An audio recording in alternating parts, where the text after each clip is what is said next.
उन्वान सच्चाई का इनाम।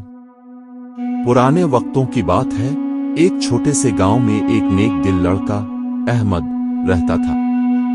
अहमद का शौक था कि वो कुरान पाक पढ़ता और नबी की सीरत के बारे में जानता।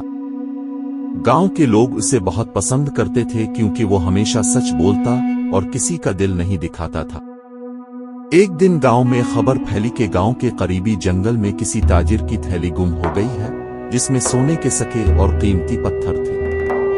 सब लोग तलाश में लग गए। अहमद भी अपनी छोटी टोकरी लिए जंगल में गया। कुछ देर तलाश के बाद उसे एक दरख्त के नीचे थैली मिल गई। अहमद के दिल में शैतान ने वसवसा डाला, इतने सारे सिक्के हैं, ये तुम्हारे काम आएंगे, कोई नहीं जानता कि तुमने थैली देखी है। लेकिन फौरन इसे कुरान की आयत याद आई, बेशक अल्लाह नेकी करने वालों को पसंद करता है। सूरत अल-बकर 195। अहमद ने थैली उठाई और सीधा गांव के सरदार के पास ले गया।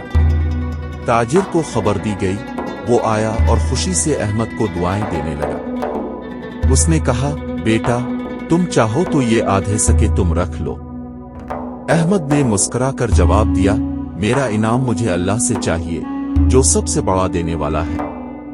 ये सुनकर ताजिर की आंखों में आंसू आ गए और उसने कहा, बेटा तुमने मुझे ईमान और अमानत का सही मतलब सिखा दिया। इस दिन के बाद गांव में अहमद सबके लिए मिसाल बन गया।